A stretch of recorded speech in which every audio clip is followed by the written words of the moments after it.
একদিনের কথা, এক নদীর ধারে শান্ত ছোট্ট গ্রামে অনেক প্রাণী মিলেমিশে বাস করত। নদীর জল রোদে চকচক করত, আর হাওয়ায় ভেসে আসত ফুলের মিষ্টি গন্ধ। এই সব প্রাণীদের মধ্যে ছিল দুইটি বিশেষ চরিত্র, এক চালাক শিয়াল নাম ফিরোজ এবং এক সাহসী ছোট্ট মুরগি নাম হেনা। ফিরোজ শিয়ালের লালচে চকচকে লোম আর তার চোখে সবসময় খেলা করত দুষ্টুমি। সে থাকত গ্রামের পাশের জঙ্গলে একটা গর্তে। সারাক্ষণই সে কিছু না কিছু পরিকল্পনা করত, কেমন করে অন্যকে ঠকিয়ে সহজে খাবার জোগাড় করা যায়। আর হেনা মুরগি ছিল সম্পূর্ণ বিপরীত। সে ছিল বুদ্ধিমতী আর দয়ালু। সে থাকত এক কৃষকের উঠোনে, নদীর ধারে ছোট্ট একটা আরামদায়ক মুরগির ঘরে। প্রতিদিন সকালে সে খুশি হয়ে গান গাইত আর নিজের বাচ্চাদের জন্য খাবার খুঁজে আনত। একদিন সকালে সূর্য উকি দিচ্ছে, পাখিরা গান গাইছে, আর ফিরোজের পেট ঘু ঘু করছে। অনেক দিন ভালো কিছু খায়নি সে। কৃষকের উঠোন থেকে ভেসে আসছে ভুট্টা আর দানার গন্ধ। ফিরোজ জিভ চেটে বলল, এখনই তো উপযুক্ত সময় হেনা মুরগির কাছে যাওয়ার। সে চুপি চুপি ঘাসের ফাঁক দিয়ে হেঁটে গেল। হাঁসরা ঘুমাচ্ছে, ছাগলরা তৃপ্তি করে ঘাস খাচ্ছে। ঠিক তখন সে পৌঁছে গেল হেনার ঘরের কাছে। কিন্তু হেনা মোটেও সাধারণ মুরগি ছিল না। সে আগেই শুনেছিল অন্যান্য প্রাণীদের থেকে যে ফিরোজ আশেপাশে ঘোরাফেরা করছে। ফিরোজকে সামনে আসতে দেখে হেনা তার পালক ফুলিয়ে বলল, ওহো, আজ তো আমাদের বাড়িতে এক বড় অতিথি এসেছেন।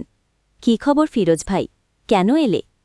ফিরোজ হালকা হেসে মিষ্টি গলায় বলল, হেনা বোন, তোমার জন্য আজ এক বড় অতিথি আমন্ত্রণ নিয়ে এসেছি। জঙ্গলে আজ এক গোপন পার্টি হবে।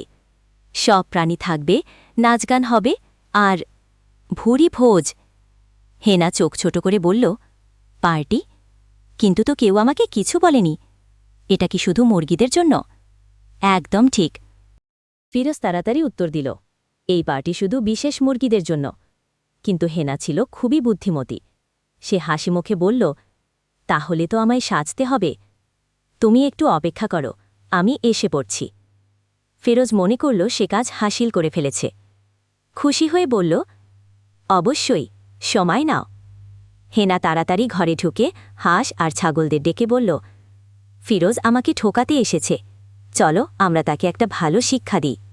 হাঁসরা পানির বালতি নিয়ে তৈরি হল, ছাগলরা ঝোপের আড়ালে লুকিয়ে থাকল, আর হেনা এক লাল ঝকঝকে স্কার্ফ পরে বেরিয়ে এলো। আমি প্রস্তুত, সে মিষ্টি গলায় ডাক দিল। ফিরোজ হেসে বলল, চলো তাহলে। কিন্তু ঠিক তখনই ছক ছপ হাঁসরা তার উপর জল ঢেলে দিল। ঢং ঢং ছাগলরা ঝাঁপিয়ে পড়ে টিনের কৌটো ফেলে দিল। সেসব আওয়াজে ভয় পেয়ে ফিরোজ হকচকিয়ে গেল। আরে এটা কি হচ্ছে? ফিরোজ চেঁচিয়ে উঠল। সে একেবারে ভিজে একাকার, গায়ে কাদামাটি। তখন হেনা এগিয়ে এসে সাহসের সঙ্গে বলল, আমি প্রস্তুত। সে মিষ্টি গলায় ডাক দিল। ফিরোজ হেসে বলল, চলো তাহলে। কিন্তু ঠিক তখনই ছক ছপ হাঁসরা তার উপর জল ঢেলে দিল।